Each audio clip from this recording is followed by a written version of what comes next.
animals going to show up. We've got a lot of ground to cover. We are now entering the Little Atsuri Forest. Some of the animals in here can be a little shy or well camouflaged, so make sure you're looking in those bushes for a better chance at seeing them.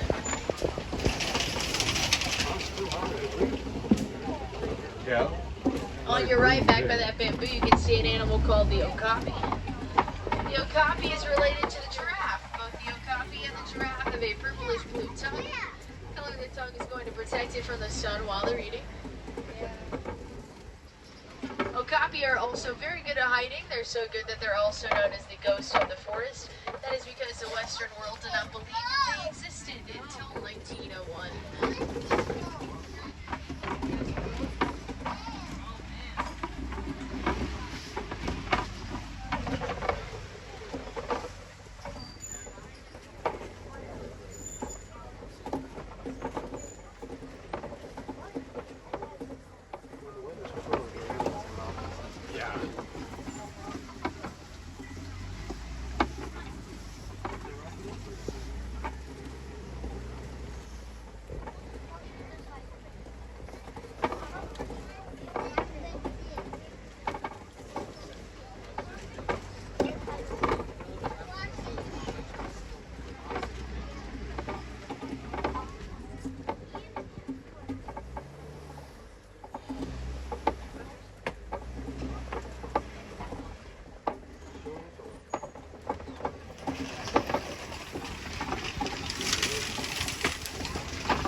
Pelicans, they don't sweat, so if they want to cool down, they need to get some extra airflow down their throats. And they do get their name for the paint coloring on their backs. She's most prominent during their mating season.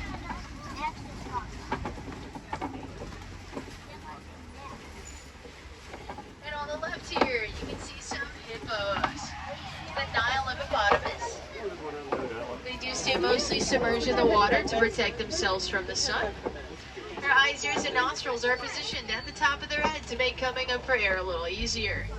They can hold their breath underwater for up to several minutes at a time, and they'll even do that while sleeping, coming up for air every few minutes while staying asleep. They do it out of instinct. A group of hippos is called a bloat. When they move around in the water, they're not swimming, they're walking along the bottom. If a hippo is swimming, they're just coming up for air, going back down again. Despite their big and powerful jaws, they eat vegetation. Speaking of big, powerful jaws, here we have some Nile crocodiles. Our crocodiles roll their eggs gently in their mouths to help them hatch. And the difference between crocodiles and alligators is crocodiles have long, pointed snouts. Alligators have flat, rounded ones. Crocodiles, the arrangement of their teeth is going to be a little different.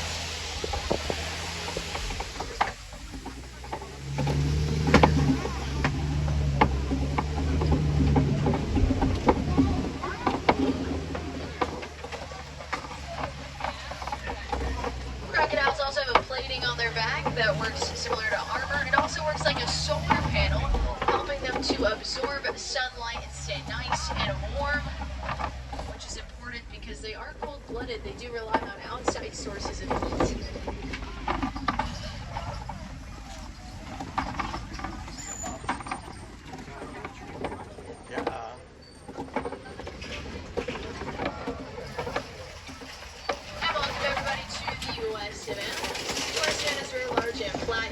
Quite a few animals spread out or off in the distance. I'll be talking about these animals as we get closer to them so you can see them better. But feel free to look around when you do those animals spotting guides above you.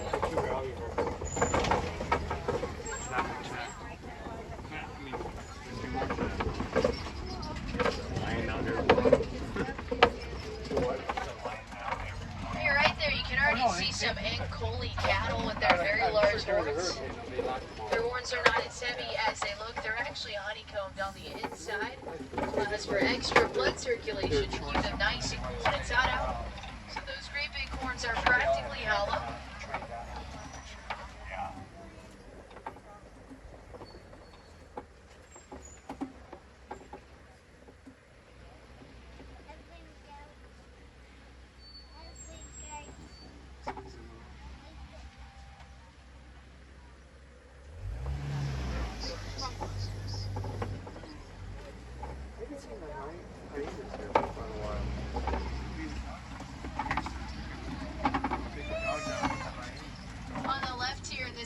corner you can see some painted dogs, which are a type of wild dog. The difference between these dogs and dogs you have at home are these dogs have 4 toes and they don't bark, they squeak. They can also run very fast and are very successful hunters. They're more successful than lions or cheetahs. On the left here we have another Ankole cattle. We also have some sable antelopes back there. Sable antelopes are the symbol of the Harambe Wildlife Reserve. They're the only antelope that will fight back against predators, and we are fighting to protect all of these animals, a lot of which are endangered or at risk. Maybe you recognize them from the sign out front. The sable antelope will fight back using those long, arching back horns of theirs. On your left as well, we have some wildebeest. Wildebeest means wild beast. They travel in herds up to 10,000.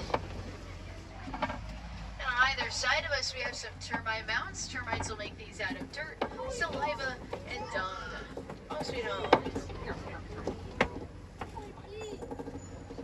On the left side here, we have some Maasai giraffes. Giraffes can get 16 to 20 feet tall. And once again, they share that purplish blue tongue with okapi. On a giraffe, though, that tongue can be the length of a fully grown man's forearm.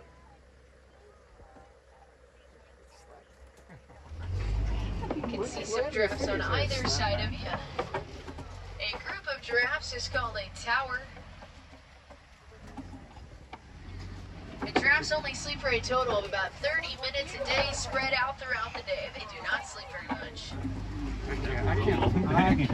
On the right there, you can see a very tiny antelope with a white belly. It's called a springbok. It's the tiniest type of antelope you'll see out here. And they're named really well because they can spring 13 feet in the air and 13 feet out. And when they do that consecutively, it kind of looks like they're double jumping, like in a video game.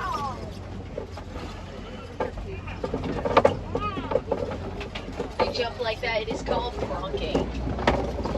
Ahead of us on the left side, you can see the largest type of antelope you'll see out here. It's called an eland.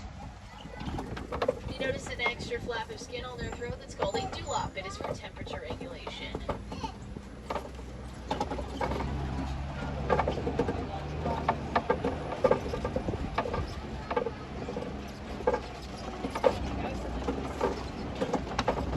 Another eland on your left there.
Approaching some very large trees that look like they've been put upside down.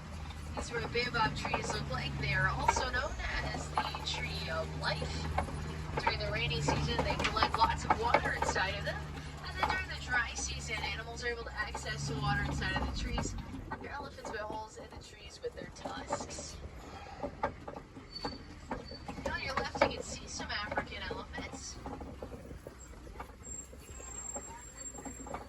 Elephants are matriarchal. They're led by the oldest and wisest female. She's going to remember where all their best food and water sources are. You may have heard that an elephant never forgets. That's because they do have excellent memory. They also eat a lot. They will eat up to hundreds of pounds of food a day.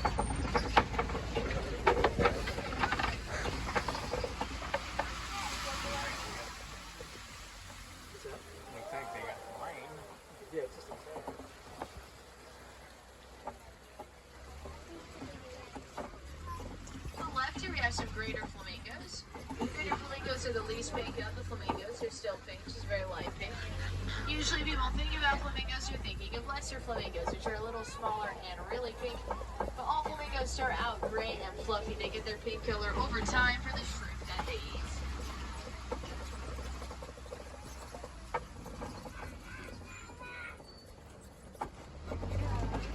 A group of flamingos is called a flamboyance.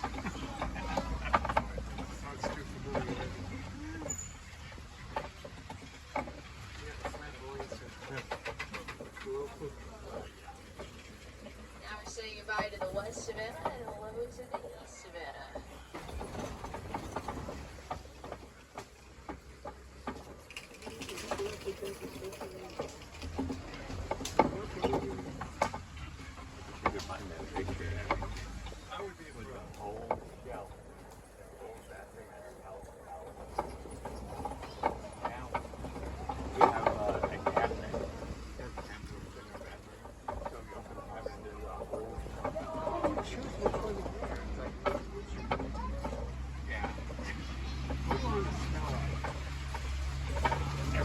Ahead of us, I can already see some cheetahs walking around and lying down. Cheetahs are the smallest of the big cats. They don't roar, but they do purr. And they can run up to 60 to 70 miles per hour. But not for very long. They're built for speed, not distance. So they can run about the length of 2 football fields, and then they're going to slow down. They are the fastest animal on 2 legs. I mean, not 2 legs, they're the fastest land animal. I was thinking of ostriches. But cheetahs can reach that top speed of 60 to 70 miles per hour in under 3 seconds.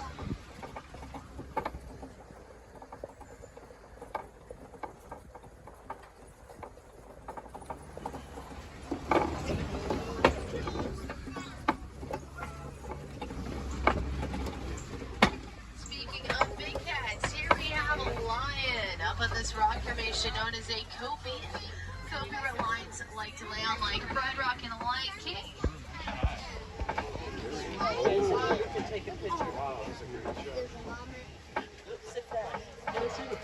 You can see him laying down. While giraffes don't sleep very much, lions sleep a lot. Lions will sleep the majority of a 24-hour period. Oh, there's those ostriches I was thinking about. They are the fastest animal on 2 legs, and they can run up to around 40 miles per hour. You can also see coming up on your right side some white rhinos, as well as another type of antelope called a waterbuck. And on your left, you can see a female lion up there on the copy. Female lions will do the hunting, while male lions stay at home and take care of the kids.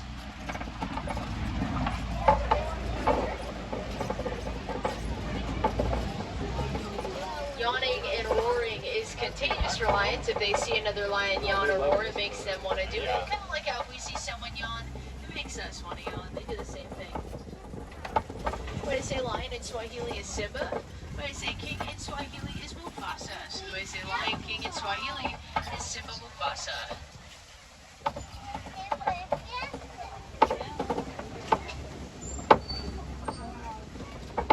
We're going to be able to see those rhinos ahead on the right.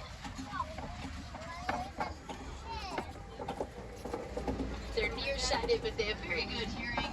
A group of rhinos is called a crash. White rhino is a mixed translation. They're originally called the white rhinos.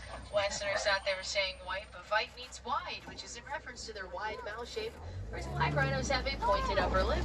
So that's how you can tell the difference between the two, is by looking at their mouth shape. Both rhinos are grayish in color despite their names. And on the right here you can see some ostrich eggs, which are incredibly large and strong. You could stand on them and they would not break.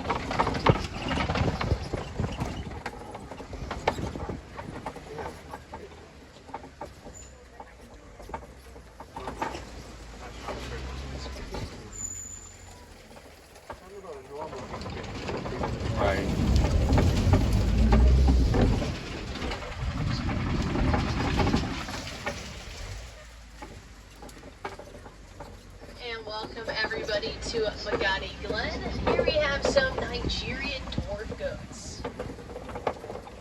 Now they are ruminants, which means that their stomach has 4 sections.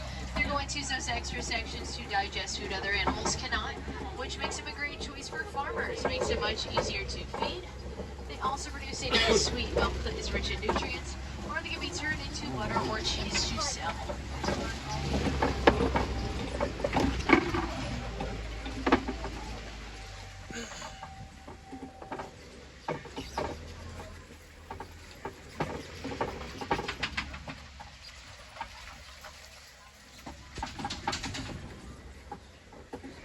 Like to see some more African wildlife, I do recommend the Gorilla Falls Exploration Trail. It's got a 20-minute fully accessible trail. Gorillas, hippos, zebras, thinking more rats if you like, impossible. Lots of other really cool animals. Yeah. I say this because our adventure is nearing an end, but thank you all so much for joining me. If I have any wilderness explorers on board, you have been on board the Simba 1. That is the Simba 1. And again, my name is Ashton from Tampa, Florida. If you would like to learn more, you go to Disney Plus and check out the magic of Animal Kingdom, or you can go to DisneyAnimals.com. And if you would like to help out with conservation, you can go to any register here in the park and donate directly, or you can just round up any of your purchases, and that money will go to the Disney Conservation Fund, and Disney will double your donation. Now it's a great time to look around and make sure that you have all of your belongings. It can get a little bumpy out there, so it does not hurt to check those rows.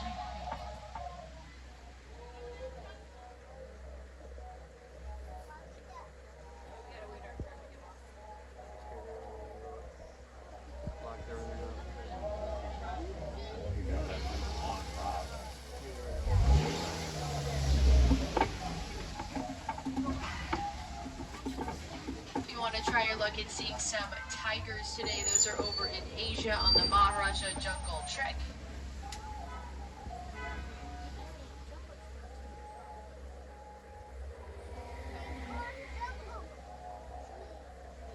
And here we don't like say goodbye, that's far too sad and far too final. Here we say Quadraini, which means go well. So go well, go wild, have a wonderful day here at Disney's Animal Kingdom. Remember to drink lots of water and to check those roads while they go out.